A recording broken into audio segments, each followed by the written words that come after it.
eu à cœur très très vite de faire connaître l'APA en région et donc d'organiser des rencontres sur l'extérieur, des présentations dans des librairies.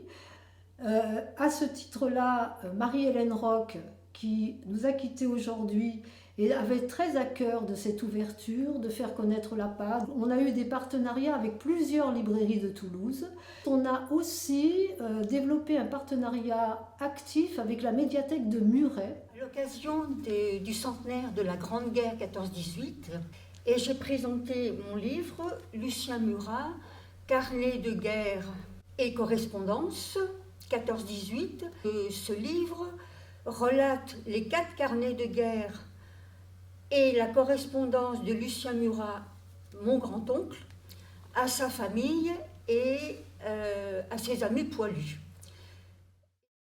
Le groupe ayant vu aux archives départementales de Haute-Garonne des livres navettes qui avaient circulé entre femmes dans les années 30, s'en est inspiré pour en réaliser un qu'il a appelé Bruissement du monde. C'est très illustré, très agréable à lire. Et un an après, donc, notre carnet a terminé sa course. Et donc aujourd'hui, il se trouve aux archives départementales de la Haute-Garonne et vous pouvez le consulter en ligne si ça vous intéresse. Le groupe MPAPA se réunit depuis 2003 et nous avons eu l'occasion de travailler sur beaucoup d'ateliers. Nous avons notamment travaillé sur nos autoportraits, comment l'écrire au niveau du groupe. Et à l'issue de ces différents ateliers, dans le groupe lui-même, un projet est né et nous avons décidé d'organiser un séminaire. Le groupe a réalisé 2 séminaires. En 2006, Écrire-le-moi aujourd'hui, auquel Marie-Hélène Roch, aujourd'hui disparue, a beaucoup contribué. Et en 2013, le séminaire Je au travail, avec des tables rondes, des ateliers, des lectures à voix haute de textes de l'APA sur le travail. En 2010, nous avons choisi pour divers ateliers d'écriture, de collage, le thème Dedans dehors. À la suite d'un de ces ateliers d'écriture animés par Dany Orler, 6 d'entre nous acceptent l'aventure qu'il nous propose, soit écrire ensemble une fiction avec un mode d'emploi inspiré de Pérec. Et nous avons écrit 26 chapitres que nous avons publiés dans ce volume. Voilà, je garde un souvenir de cette période intense. Nos relations, finalement, se sont harmonisées. Depuis le début, le groupe écrit et publie beaucoup. En 2016, un cahier « Je à l'œuvre » sur le thème de la création, fruit d'échanges sur qu'est-ce qu'une œuvre et la mise en acte d'une création libre avec la tenue d'un journal. En 2021, publication d'un carnet La Page, autoportrait, ceux des membres du groupe et des articles sur des portraits de peintres, auteurs et autrices. Et un carnet, images et autobiographie, articles sur des films, des livres, des expériences personnelles sur le thème. Avec le centre social Raymond IV, le groupe réalise en 2020 une exposition intitulée De fil en soie, composée de textes et de poupées réalisées par des femmes en apprentissage de la langue française à Limoges, sur le thème « Parler de soi et de sa culture ». Dernièrement, 2 apaïstes du groupe ont présenté leur livre « La Kabylie en partage » et « Journal de bord nomade ». Vers la fin de l'année, j'ai animé un atelier d'écriture sur le thème des objets ou de l'objet autobiographique. Chacun écrive des listes du style objets donnés, objets perdus, les objets dont on ne peut pas se séparer, les objets transmis par la famille, l'objet qu'on aurait rêvé d'avoir, qu'on n'a jamais eu, etc. Ensuite, nous avons lu ensemble quelques textes que j'avais préparés Soit bon sur l'objet autobiographique, Kawabata, qui parlait lors de la cérémonie du thé, et je crois bien un auteur pas très connu, Théodore Kalifatides, sur un extrait de Un long jour à Athènes. Et suite à ça, j'ai fait la proposition sur un temps d'écriture long, 3/4 d'heure, où chacun pouvait écrire à son rythme, s'installer où il voulait, dans la belle maison d'Isabelle ou dans son jardin. Et suite à ça, à l'époque, on savait, c'était pas décidé, mais dans l'année suivante, il y a eu la proposition dans le groupe de faire un cahier sur le thème des objets, dont les textes feront partie de ce cahier. Les lectures à voix haute ont été initiées lors du colloque Le jeu au travail, mais après on en a fait une activité régulière à l'APA Midi-Pyrénées. L'objectif est de faire connaître les textes déposés à l'APA et de les valoriser. Donc on s'est calé sur les thèmes qui étaient fixés pour les Journées nationales de l'APA.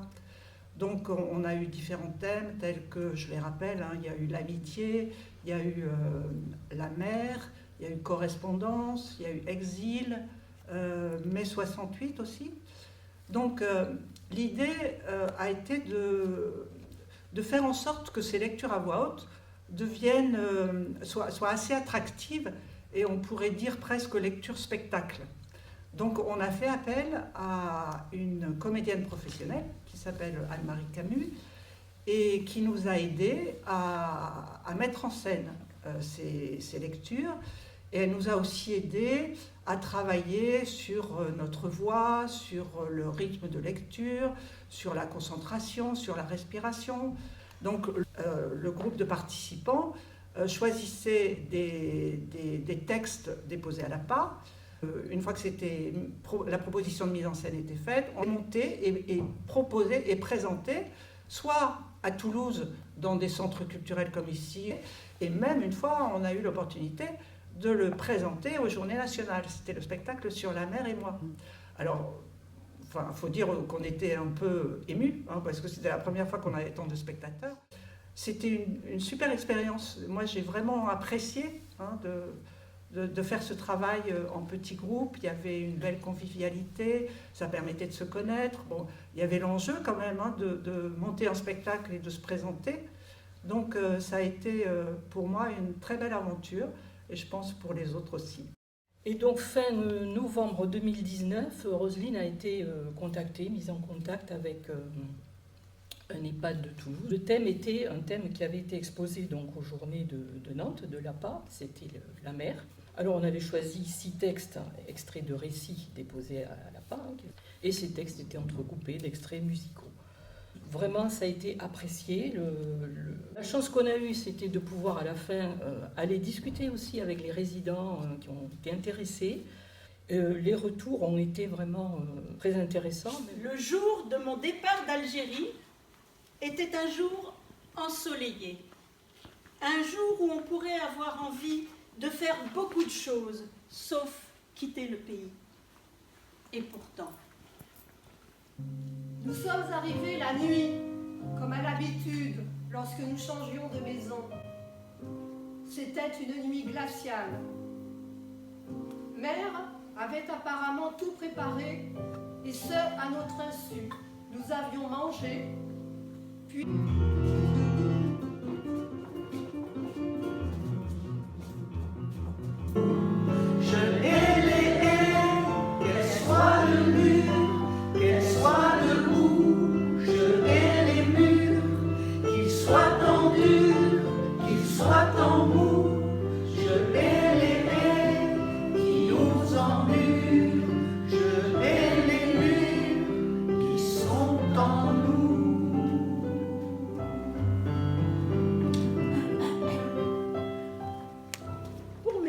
On a commencé à Toulouse les ateliers de collage lors du séminaire qu'on avait fait sur le jeu au travail. Donc moi j'avais animé.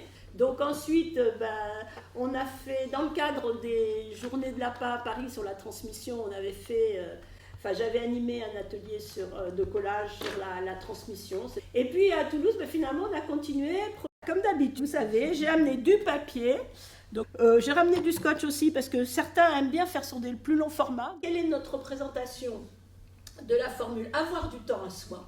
C'est-à-dire comment on pourrait l'imager. La deuxième, qui est peut-être plus classique, c'est comment représenter notre rapport au temps.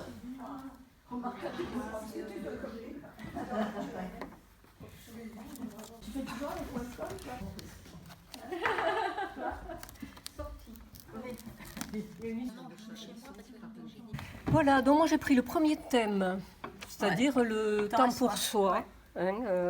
Et j'avais envie de calme, de douceur, et je suis tombée d'emblée sur cette femme avec son ballon, esprit libre.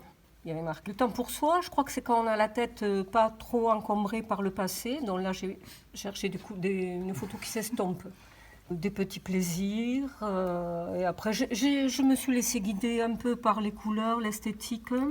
Et puis les mots sur lesquels j'ai eu la chance de tomber, s'ouvrir au monde et aux autres. Voilà, sur des mots que j'ai pu mettre dans les petits ballons. Et comme il y avait le passé, le temps à soi, c'est d'avoir la possibilité de s'ouvrir à l'instant présent. C'est pas toujours évident. Et dans le futur, on ne le connaît pas, donc j'ai cherché un truc un peu qui ne soit pas en forme, quoi.